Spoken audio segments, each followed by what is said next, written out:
Amém. Estão felizes na casa do Senhor? Amém? Olha para a pessoa do seu lado e diga assim, meu irmão ou minha irmã, para quem é muito mulher, né? Mas minha irmã, você está pronta para receber mais de Deus? Aleluia. Diga assim, eu estou pronto. Eu estou pronto. Aleluia. A Bíblia fala aqui em Lucas, capítulo 20, e começa aqui um questionamento sobre a autoridade de Jesus. Como Jesus fazia aquelas obras, com que autoridade, quem foi que deu essas obras, essa autoridade para Jesus Cristo? E chega um momento em que a gente vai começar a ler, mas vou fazer só um breve resumo, tá? Em que alguns líderes religiosos chegam a Jesus e questionam ele. Esse episódio ele acontece do versículo 1 até o versículo 8. Vamos começar a ler aqui. Depois a gente vai explicando. E aconteceu naqueles dias que, estando ele ensinando o povo no templo e anunciando o evangelho, sobrevieram os principais sacerdotes e os escribas com os anciãos. E falaram-lhe, dizendo, dize-nos com que autoridade fazes estas coisas? Ou quem é que te deu essa autoridade? E respondendo ele, disse-lhes, também eu vos farei uma pergunta. Dizei-me, pois, o batismo de João era do céu ou dos homens?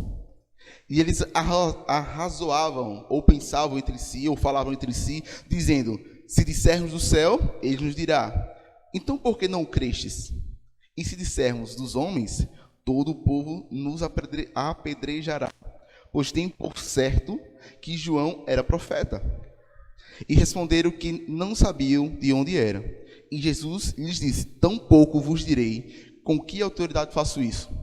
Nesse exato momento, nesse pequeno episódio, esses fariseus, né, os sacerdotes, na verdade, com os escribas e os anciões, estavam querendo pegar Jesus em blasfema. Se Jesus dissesse que ele era o Filho de Deus naquele exato momento, os sacerdotes eles poderiam pegar Jesus e já começar a condená-lo por blasfema naquele exato momento. Por isso que Jesus, nesse exato momento, com a palavra de conhecimento, de sabedoria, percebeu a intenção deles e vou responder com outra pergunta. O batismo de João, ele era dos seres humanos ou era dos céus? Todo o povo naquela época conhecia João como profeta. E o próprio Jesus Cristo, quando ele vai falar de João Batista, ele fala que não houve ninguém nascido de um homem como João Batista. Então, João Batista, para aquele povo naquela época, ele era profeta. Glória a Deus. Está falhando, mas... Glória a Deus. As crianças estão meio coisadinhas aí. Amém? Então, para o povo, João Batista, ele era um profeta. Por isso, naquele exato momento, Jesus, com a sabedoria, ele respondeu com outra pergunta, justamente para que os sacerdotes, naquele exato momento, pudessem ficar calados. Amém? Glória a Deus. Aleluia. Versículo 9. E começou a dizer ao povo esta parábola. Certo homem plantou uma vinha e arrendou-a uns lavradores e partiu para fora da terra por muito tempo. E no tempo próprio mandou um servo aos lavradores para que lhe dessem dos frutos da vinha. E no tempo próprio mandou os servos aos lavradores para que lhe dessem dos frutos da vinha. Mas os lavradores, espancando-o, e mandaram no vazio. E tornou ainda a mandar outro servo. Mas eles, espancando também a este, e afrontando-o, mandaram no vazio. E tornou ainda a mandar um terceiro. Mas eles, ferindo também a este, e o expulsaram. E disse o senhor da vinha, que farei? Mandarei meu filho amado, talvez vendo seja respeitado. Mas vendo os lavradores, arrazoaram entre si, dizendo, este é o herdeiro, vinde, matemo-lo, para que a herança seja nossa. E lançando-o fora da vinha, o mataram. Que lhes fará, pois, o senhor da vinha? Irá e destruirá estes lavradores, e dará aos outros a vinha. E ouvindo isto, nesse caso os sacerdotes, do povo, disseram, não sejam assim. Mas ele, olhando para eles, disse: que é isto, pois, que está escrito? A pedra que os edificadores reprovaram, essa foi feita cabeça da esquina. Qualquer que cair sobre aquela pedra ficará em pedaços, e aquele sobre quem ela cair será feito em pó. E os principais sacerdotes e escribas procuravam lançar mão dele naquela mesma hora, mas chamaram o povo, porque entenderam que contra ele dissera essa parábola. Essa parábola foi praticamente Jesus falando assim: o meu pai enviou profetas para a cidade, enviou vários profetas, e mesmo assim vocês não deram ouvido para os profetas. Os sacerdotes, os escribas, os anciãos, eram as pessoas que deveriam dar a espiritualidade, ou seja, conduzir o povo na espiritualidade naquele momento. E mesmo assim, esse povo não escutaram a voz dos profetas. Foi enviado Isaías, enviaram outros profetas, chegou um momento que enviaram João Batista. Da mesma forma, expulsaram João Batista e mataram João Batista. E chegou um momento em que ele fala bem assim, aí fala, e disse o Senhor, no versículo 14, mas vindo os lavradores, arrazoaram entre si, dizendo, este é o herdeiro. Essa parte aqui, este é o herdeiro, ele está falando dele mesmo, Jesus está falando dele mesmo, nesse exato momento. Vinde, matemo-lo, para que a herança seja nossa. E lançando fora da vinha, o mataram, que lhes fará. E o mataram. Pronto, versículo 15, até 15a. O herdeiro era Jesus Cristo. Naquele exato momento, ele está falando dele mesmo, da morte dele. Eu fui pesquisar, assim, lembrar, na verdade, né, onde foi que Jesus Cristo morreu. Jesus Cristo morreu em Gólgota. Correto, achou? Pronto. Pelo incrível que pareça, quando ele fala de vinha, a vinha ela se representa Jerusalém, naquele exato momento. E Jesus ele morreu, foi morto nesse caso, né? Mataram fora de Jerusalém. Ou seja, foi necessário que aqueles lavradores tiraram o herdeiro de fora da vinha, ou seja, os escribas, os anciões, os sacerdotes tiraram Jesus Cristo fora da vinha, ou seja, fora de Jerusalém, e mataram em Gólgota. Amém? Ou seja, naquele exato momento, Jesus Cristo estava falando o que ia acontecer da morte dele. Glória a Deus. Amém? Eita glória, pensei que está vazio aqui agora. Mas amém. Então, versículo 16. Irá e destruirá esses lavradores. Ou seja, o Senhor, Deus, irá destruir esses lavradores e dará a outros a vinha. Sabe? E eles falaram assim, não seja assim. Por que eles falaram isso? Jesus Cristo estava praticamente dando uma profecia naquele exato momento. Ou seja, aquilo que Deus colocou a vinha, que era algo precioso, que era o fruto, que nesse caso, que ele estava indo buscar, ele daria a outras pessoas. No século 70 depois de Cristo, o Império Romano, enviado pelo Imperador Romano Tito, se não me falha a memória, ele foi lá e atacou Jerusalém. Naquele exato momento, o fruto, que seria o Evangelho, ele foi começado a ser propagado pelo mundo, certo? Ou seja, você, nós fazemos parte dessa profecia aqui também. Ou seja, o fruto, ele foi espalhado pelo mundo inteiro. Não existe hoje no mundo, posso também estar errado, tá? Mas creio eu que não existe hoje no mundo uma pessoa que não conhece Deus, que não ouviu falar de Jesus Cristo. Creio que hoje, pela internet, nessas coisas todas, assim, todas as pessoas já ouviram falar de Jesus Cristo. Amém? Ou seja, nesse exato momento, naquele tempo, houve uma guerra e o Império Romano entrou em Jerusalém, entrou na vinha e tirou todos os frutos.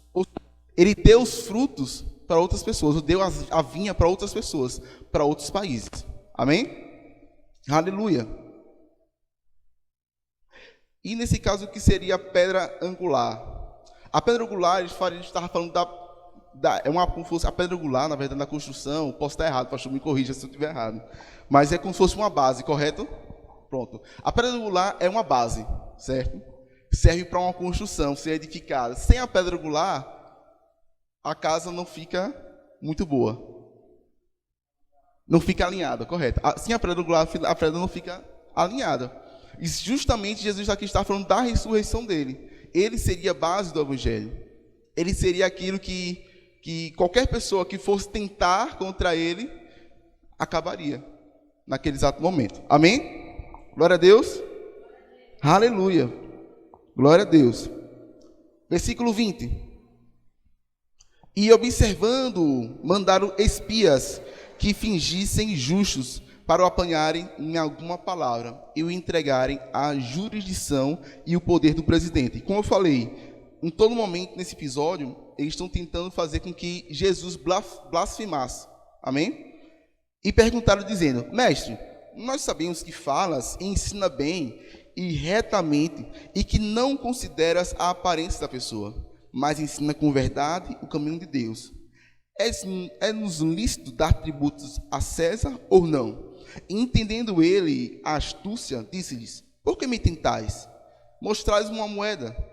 De que tem a imagem e a inscrição? E respondendo, eles disseram: De César. Disse então: Dai, pois a César o que é de César, e a Deus o que é de Deus. E não puderam apanhá-lo em palavra alguma diante do povo. E maravilhados da sua resposta, se calaram. Ou seja, Jesus ele dava as respostas inteligentes para conseguir calar a boca daquelas pessoas. E não era o momento em que Jesus Cristo ia morrer, não era aquele exato momento, era um pouco depois. Mas Jesus Cristo ele estava dando respostas inteligentes e necessárias para aquele povo, para que eles se calassem e para que ele continuasse ainda a pregar a palavra de Deus normalmente. Amém? Ou seja, vai chegar em situações em que você vai fazer assim: você crê em Deus? Creio. Eu creio em Deus. E por que o pessoal disse que ele mata todo mundo? Mas Deus não mata ninguém. Não, mas eu já vi na Bíblia dele. E tem gente, eu já ouvi isso, e eu fiquei calado uma vez. Mas eu já vi aqui na Bíblia que Deus matou todo mundo. E eu não tive, naquele tempo, uma resposta sábia para dar. Aí eu fiz: não, rapaz, Deus não matou ninguém, não. Não, matou o que eu vi aqui na Bíblia dele, na palavra dele. Ou seja, se você não tiver respostas, leia a Bíblia, né? Estudar, meditar. E quando vier as pessoas para fazer esse tipo de pergunta, você pode ficar calado. Ou seja, vai perder perder na discussão. Certa vez, a gente foi fazer um evangelismo até, e fizeram bem assim, uma pergunta no evangelismo. Não, porque minha irmã servia a ele. Minha irmã não servia a ele, servia direto. Isso era um homem falando. E pegou um câncer e morreu. Por que Deus não livrou ele? Aí, como nós percebemos que naquele exato momento um homem está meio bêbado, aí não deu muita razão a isso e a gente foi embora. Mas aí fiquei pensando: realmente, por quê? Por que Deus não livrou ela? Né? Existe um propósito para tudo. A Bíblia fala que existe um propósito. Existe um propósito para todos. Possivelmente, aquela mulher que mesmo na doença, ela não chegou a negar Jesus. Eu não sei, não ouvi a história toda. Mas naquele exato momento, a mulher pode não ter morrido em Cristo, mesmo com câncer, e não negou Jesus. Ali seria um exemplo de fé. Nós temos aqui um exemplo de fé. Tinha a irmã Cleide, né? Mesmo com câncer, mas em momento nenhum ela chegou a negar Cristo. Mesmo com dor, mesmo sofrendo, em momento nenhum ela chegou a negar Cristo. Então a gente tem que ter sabedoria. Pedir a Deus sabedoria nos momentos de uma discussão, ou algo parecido, ou de uma conversa de rosas assim, porque vão surgir na minha vida, vão surgir na sua vida também. Algumas pessoas perguntando quem é Jesus, quem foi Deus, o que é o Espírito Santo, e você tem que manejar bem a palavra para na hora certa falar. Amém? Amém? Glória a Deus. Aleluia. Versículo 27.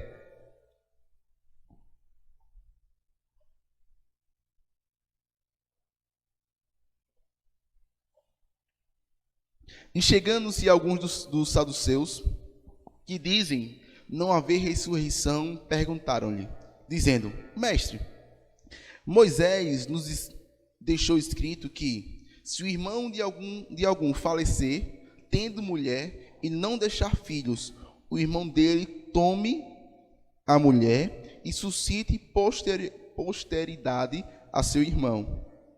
Houve, pois, 7 irmãos, e o primeiro tomou a mulher e morreu sem filhos. E tomou-a o segundo por mulher, e ele morreu sem filhos. E tomou o terceiro, e igualmente também os 7, e morreram e não deixaram os filhos. E por último, depois de todos, morreu também a mulher. Se fosse o pastor Cláudio Duarte aqui, possivelmente ele vai falar que provavelmente estava na mulher que estava matando todo mundo. Quando você lê, você percebe, caramba, a mulher morreu no final. Todo mundo morreu, mas a mulher morreu no final. Mas voltando aqui, pessoal, só foi uma piada, tá? E respondendo, Jesus disse, os filhos deste mundo casam-se e dão-se em casamento. Mas os que forem havidos por dignos de alcançar o mundo vindouro e a ressurreição dentre os mortos, nem hão de se casar, nem ser dados em casamento, porque já não podem mais morrer, pois são iguais aos anjos e são filhos de Deus, sendo filhos da ressurreição, e que os mortos hão de ressuscitar também, o mostrou Moisés junto à sarça, quando chama o Senhor Deus de Abraão, e Deus de Isaque e Deus de Jacó. Perceba que Jesus Cristo fala bem assim, necessário ser digno, não é preciso ser de reputação ou que você seja uma pessoa bem vista na sociedade. É necessário que você tenha fé e que crer nele e obedecer e viver em obediência à palavra dele. Amém? É esse o digno que Jesus fala aqui. É necessário que você seja digno, ou seja, mas os que forem havidos por digno de alcançar o mundo vindouro, ou seja, os céus. Amém? E a ressurreição dentre os mortos, nenhum de se casar e não se dar em casamento. Ou seja, amados, ninguém vai subir lá casado. Amém? Chegar no céu lá, eu vou conhecer Kelly, vem aqui que vamos na minha casa. Não, amados.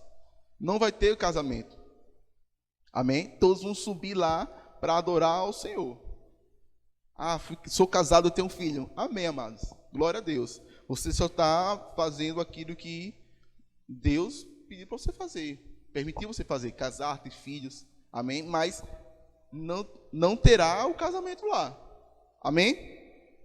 Glória a Deus. O casamento será a festa da noiva de Jesus Cristo e a noiva, que a noiva é a igreja e somos nós. Mas o casamento em si não vai ter lá.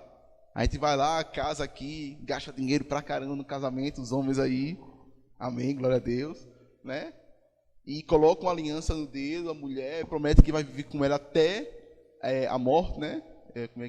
Como é a declaração? Esqueci a declaração. Na saúde, na doença, na pobreza, na riqueza, na alegria e na tristeza, até que a morte o separe, né? Morrer naquele exato momento, né? E vai chegar Jesus Cristo, vai ser ressuscitado aquele que morreu, e o que permaneceu na fé vai subir também, vai alcançar os céus, e lá, irmão, você pode até ver o seu irmão, mas o foco central naquele exato momento ali vai ser Jesus Cristo, né? Você vai adorar Jesus Cristo, vai abraçar Jesus Cristo lá, dar um monte de cheiro em Jesus, glória a Deus, aleluia, e pronto. Vai ser os céus. O céu não vai ser paia não, que muita gente fala assim, vixe, o céu só vou ficar adorando ele. Não, irmão.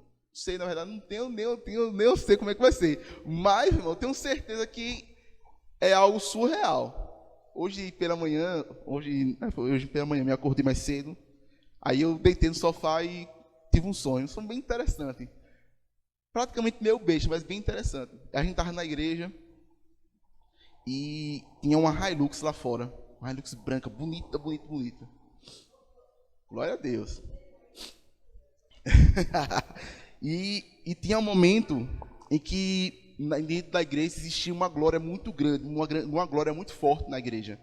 E eu percebi que naquele exato momento eu estava tão forte, cheio da glória, que eu peguei um carro e fiz, pastor, uma coisa inacreditável está acontecendo aqui agora. E consegui trazer o carro até aqui. Uma besteira.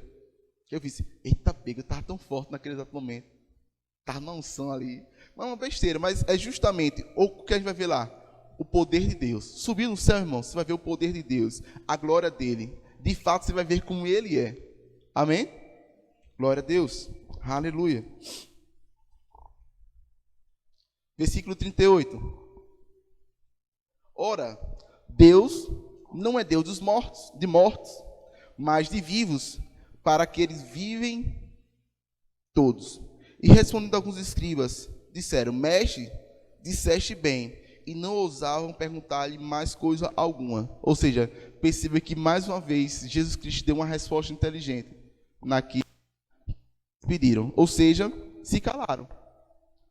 Em toda a argumentação, eu e Kelly assisti a uma série chamada Suits, né? muito de advogado, muito boa série. Então, em toda a argumentação que você tinha, teve alguém defendendo e outro atacando, aquele cara que nos advogados, se ficasse calado naquele exato momento, ele perdia a discussão, tá? Então, ou seja, em toda a argumentação que Jesus Cristo falou aqui, ele ficou calado, é porque realmente a pergunta que ele fez, Jesus respondeu por completo. É igual quando você vai estar ensinando para o seu filho algo assim: olha, Sofia, 2 mais 2 é 4. Mas por que 4, papai? Até agora ela não fez essa pergunta. Mas é uma pergunta que ela virá fazer. Mas por que 2 mais 2 é 4? E a gente teria que explicar justamente por que 2 mais 2 é 4. O que Cristo fez aqui. Em todas as perguntas que os sacerdotes, os anciãos, os escribas, os saduceus fez para Jesus Cristo, ele fez uma resposta completa. Amém? Não sei se... Glória a Deus, irmão. Receba também aí. Eu não sei se... Pronto, outra analogia. O pastor já foi professor e percebem assim, quando você faz uma questão de prova e a questão vale 1 ponto, mas você recebe só meio ponto. Não é isso, pastor? 0,5. Foi porque possivelmente ali faltou uma frase ou uma parte da resposta que você deu. Ou seja, a resposta, a explicação que o professor pediu, ela não foi por completo. Você não respondeu conforme ali o que estava pedindo. Entendeu aí? Vou dar meio ponto aqui, porque teve uma parte que eu achei interessante. Mas Jesus Cristo, nesse exato momento, em todas as perguntas que foram feitas a ele respondeu por completo. Ele não dava meia resposta. Ele não dava uma resposta meia boca. Ele dava uma resposta concreta, com base na palavra. Amém? Aleluia. Versículo 41.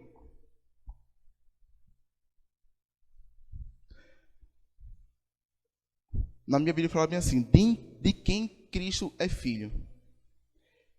Versículo 41. E ele lhes disse: como dizem que o Cristo é filho de Davi? Visto como o mesmo Davi diz no livro dos Salmos: disse o Senhor ao meu Senhor: assenta-te à minha direita, até que eu ponha os teus inimigos por escabelo de teus pés. Se Davi chama Senhor, como é que ele é seu filho? Como é ele seu filho? E ouvindo todo o povo, disse Jesus aos seus discípulos: guardai-vos dos escribas, que querem andar com vestes compridas e amam as saudações nas praças, e as principais cadeiras nas sinagogas, e os primeiros lugares dos banquetes, que devoram as casas das viúvas, fazendo por pretexto longas orações. Estes receberão maior condenação. Abra sua Bíblia em Salmos.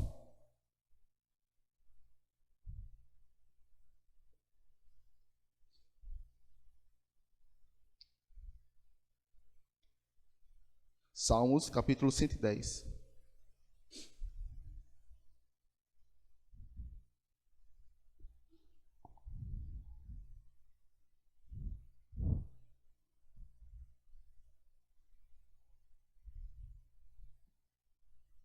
Amém? Vamos lá. Salmo 110.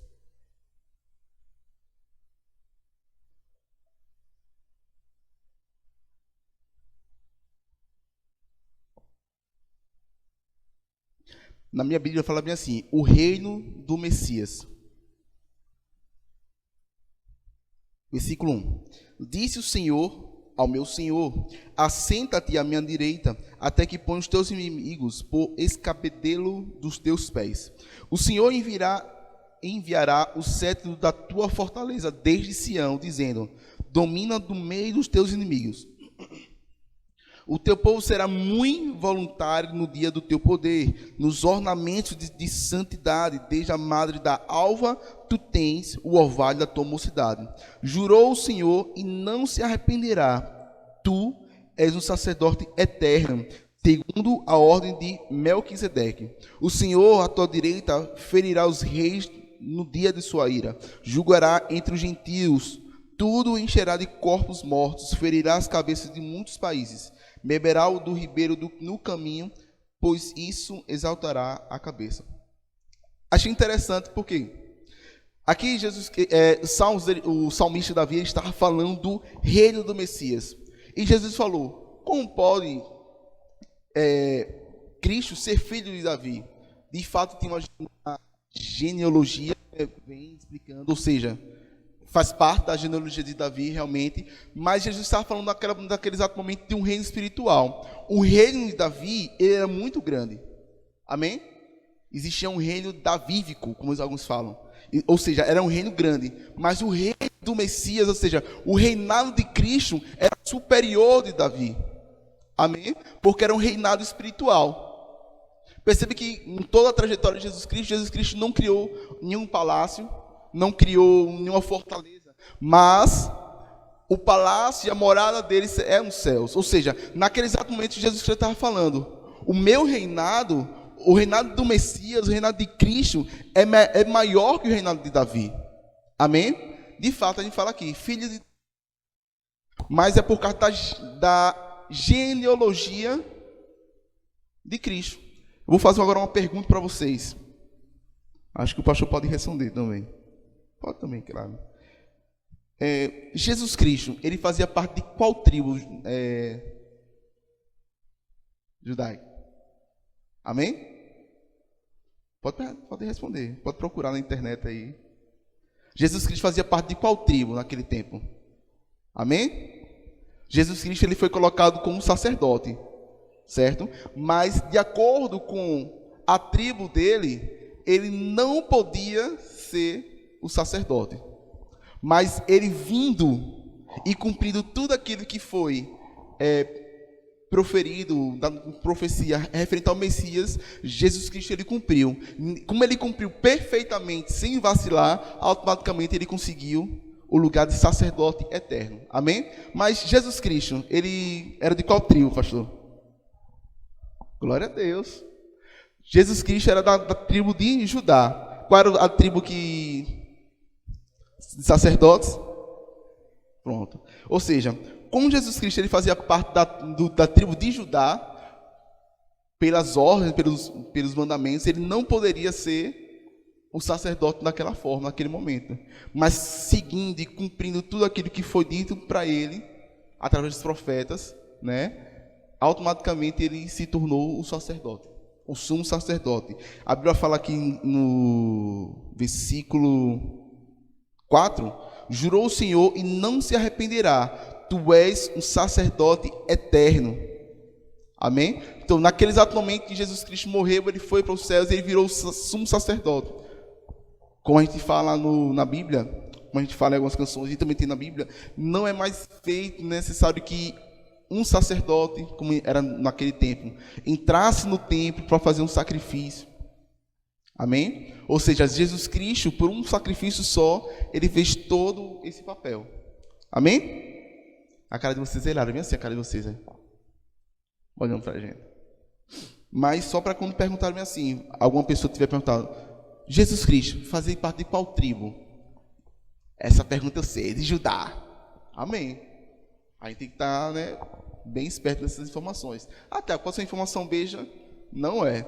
Certa vez eu estava ouvindo uma conversa de um pastor, com o pastor Maurício, né, que ele chamou para fazer uma ministração, um outro pastor, e o título, meu irmão, era muito pesado. Ele fez, rapaz, quando eu ouvi o título, era um título assim, como acontecer a prosperidade do ambiente escatológico, algo parecido lá. Mas era uma pergunta muito estranha, que ele fez até o pastor, fez até o pastor escatologia. Essa era uma pergunta bem estranha. E o pastor foi lá e conseguiu dar essa palavra. São informações pequenas, mas informações úteis que nos serão questionadas, né? Pode vir pessoas aqui mesmo e faz, não, Jesus não era da tribo de Levi, não. E você, fica meio assim, meio azoado, né? Como fala. Mas a gente tem que saber dessas informações. Jesus fazia parte da tribo de Judá, não era uma tribo que fazia parte da linhagem sacerdotal, era uma tribo que a tribo que fazia parte da linhagem sacerdotal era a tribo de Levi. Amém? Glória a Deus. Aleluia. Glória a Deus. Voltamos lá para Lucas.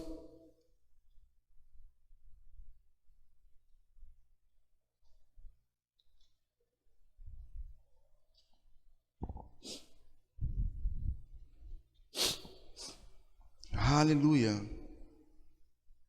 Então aqui termina o versículo 20, Jesus pedindo uma atenção aos seus discípulos, dizendo: guardai-vos dos escribas, ou seja, cuidado com os escribas, que querem andar com vestes compridas e amam as saudações das praças e as principais cadeiras das sinagogas e os primeiros lugares do banquete, que devoram as casas das viúvas, fazendo por pretexto longas orações. Estes receberão maior condenação. Perceba que pessoas que se amostram demais, se acham soberbos. Praticamente os escribas eram pessoas soberbas, que entendiam da palavra e queriam fazer com que realmente elas fossem vistas. Por isso que Jesus Cristo, naquele exato momento, tome cuidado com os escribas. Voltando para a nossa realidade de hoje, tome cuidado com pessoas assim. Às vezes, pessoas assim, soberbas, não acrescentam nada em nossas vidas, né? Se nós não tivermos um controle, o autocontrole, nós poderemos acabar sendo influenciados por essas pessoas. E não é isso que Cristo quer. Cristo quer que nós sejamos imitadores dele. Amém? Glória a Deus.